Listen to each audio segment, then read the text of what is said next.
Hello everyone, আসসালামু আলাইকুম। কেমন আছেন সবাই? আমাদের বাসায় গরম পড়ার সঙ্গে সঙ্গে দেখা যায় টিকটিকি, তেলাপোকা, ইঁদুর, মাকড়সার উৎপাত বেড়েই চলে।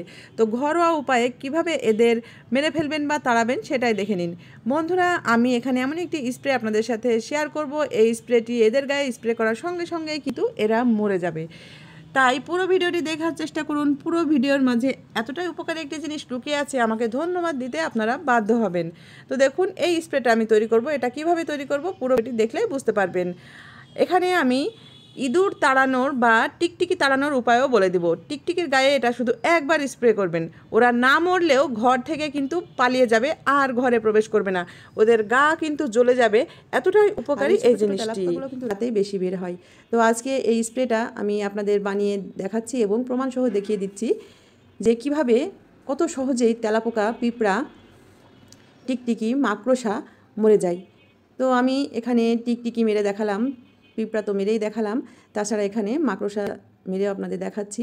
শুধুমাত্র একটি স্প্রে আপনার ঘরে থাকা জিনিস দিয়ে বানিয়ে নিন আর খুব সহজেই কিন্তু এইসব ক্ষতিকারক পোকামাকড় থেকে রেহাই পান। আমি এখানে ছোট ছোট তেলাপোকাও মেরে দেখাচ্ছি। এটা কিন্তু স্প্রে করার সঙ্গে সঙ্গেই মরে যাবে। তো আশা করছি আজকের ভিডিওটি আপনাদের অনেক উপকারে আসবে। আর ভিডিওটি যদি ভালো লাগে লাইক দিতে অবশ্যই ভুলবেন না। আর আমার ছোট্ট চ্যানেল সুইট হোম এমএস চ্যানেলটিকে সাবস্ক্রাইব করতেও ভুলবেন না। আপনাদের একটি লাইক আমার জন্য অনেক মূল্যবান। তো এভাবে ছোট বড় সব রকম তেলাপোকা কিন্তু আপনারা মেরে ফেলতে পারবেন। তার জন্য আমি প্রথমে নিয়ে নিয়েছি ন্যাপথলিন। এখন আপনারা ন্যাপথলিনের পরিবর্তে কর্পূরও নিতে পারেন। তবে অনেক আপুদের ভাইয়াদের একটি কথা, কর্পূরের অনেক দাম। তো কর্পূরের পরিবর্তে আপনারা ন্যাপথলিন নেবেন। সেক্ষেত্রে ন্যাপথলিনের মাত্রা একটু বেশি করেই দিবেন, মানে পরিমাণটা একটু বেশি করে দিবেন। তো আর কর্পূর কিন্তু সব জায়গায় অ্যাভেলেবলও না, কিন্তু ন্যাপথলিন সব জায়গায় পাওয়া যায়। তো আজকে আমি 250 থেকে 300 গ্রাম পর্যন্ত স্প্রে তৈরি করব। তার জন্য আমার 3 থেকে 4টি ন্যাপথলিন লাগবে। তো আমার কাছে যে ন্যাপথলিনগুলো আছে সেগুলো একটু বড় সাইজের, তাই আমি 3টা নিলাম। আপনারা 4টিও নিতে পারেন, সমস্যা নেই। প্রথমে আমি যেটা করব, ন্যাপথলিন 3টা গুঁড়ো করে নিব। আর ন্যাপথলিন ও কর্পূর কিন্তু সহজে পানির সঙ্গে মেশে না, এটা আপনারা অনেকেই জানেন। তো এটা যেন খুব দ্রুত মিশে যায়, তার জন্য একটি জিনিস আমি ব্যবহার করব। আমার সঙ্গেই থাকবেন এবং ভিডিওটি পুরো দেখার চেষ্টা করবেন।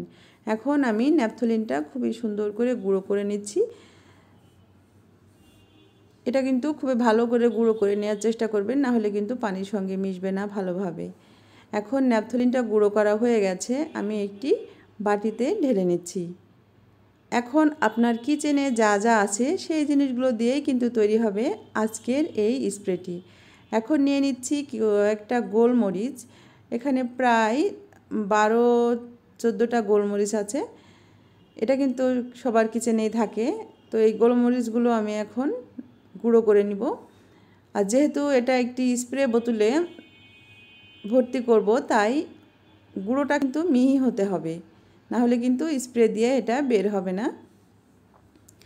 এখন হেমানদিস্তের সাহায্যে আমি এই গোলমরিচগুলো ভালো করে গুঁড়ো করে নিচ্ছি। আমাদের প্রায় সবার বাসাতেই কিন্তু এরকম ছোট তেলাপোকা, পিঁপড়া, টিকটিকির উৎপাত লেগেই আছে। এ থেকে কিন্তু খুব সহজেই মুক্তি পাবেন আজকের এই স্প্রেটা বানিয়ে নিলে। আমার কাছে যে মগটা দেখতে পাচ্ছেন এটা হচ্ছে 500 গ্রামের একটি মগ। তো আমি এটার মেজারমেন্টের জন্য আমি মগটাই এখন সব কিছু তৈরি করব।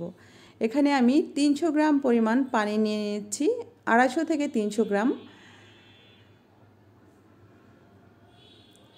এখন এই পানির ভিতরে সেই ন্যাপথলিন ও গোলমরিচের গুঁড়োটা ঢেলে দিচ্ছি। ন্যাপথলিন ও কর্পূর কিন্তু পানিতে মেশে না, সেটা আগেই বলেছি আমি।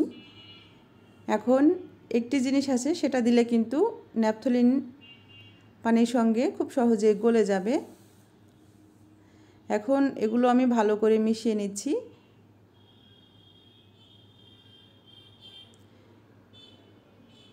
মিশিয়ে নেওয়ার পরে আমি যেটা করব, এখানে আমি বাদবাকি জিনিসগুলো অ্যাড করে দিব। তো অবশ্যই আপনারা একটু মনোযোগ সহকারে দেখবেন, আপনাদের কিন্তু 100% কাজ হবে।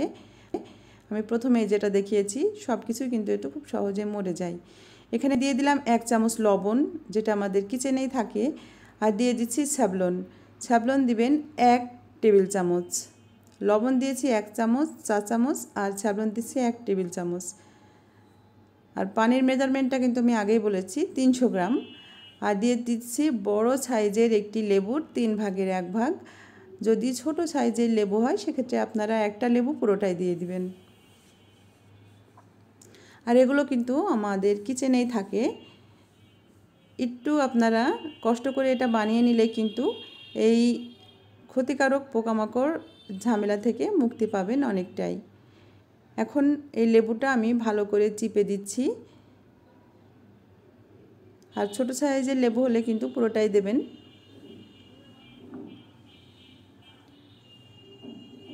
এটা যে কতটা কার্যকারী আপনারা যখন বাসায় তৈরি করবেন এবং ব্যবহার করবেন তখনই বুঝতে পারবেন। আপনারা চাইলে লেবুর পরিবর্তে ভিনেগারও দিতে পারেন।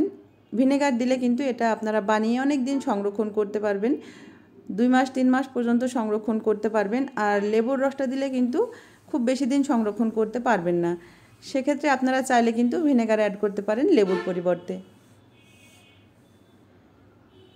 এখন আপনারা প্রতিদিন বানানো থেকে যদি ঝামেলা এড়াতে চান তাহলে এভাবে ভিনেগার দিয়ে একদিন অনেক করে বানিয়ে রাখবেন, তাহলে আপনারা এটা অনেক দিন ব্যবহার করতে পারবেন। এখন সবগুলো আমি ভালো করে মিশিয়ে নিচ্ছি।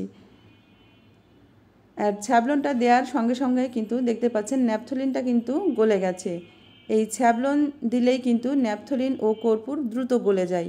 এখন এটা আমি ছেঁকে নিচ্ছি এই কারণেই, যদি ন্যাপথলিন ও গোলমরিচের ছোট কোনো কণা থেকে থাকে সেক্ষেত্রে কিন্তু স্প্রের মুখটা বন্ধ হয়ে যাবে, তখন আর এই লিকুইডটা বের হতে যাবে না, এর জন্য ছেঁকে নেবেন অবশ্যই।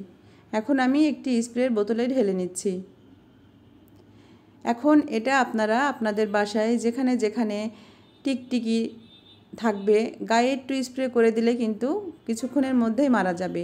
তাছাড়া তেলাপোকা, পিঁপড়া, মাকড়সা সব কিছু মরবে কিন্তু এই স্প্রের মাধ্যমে।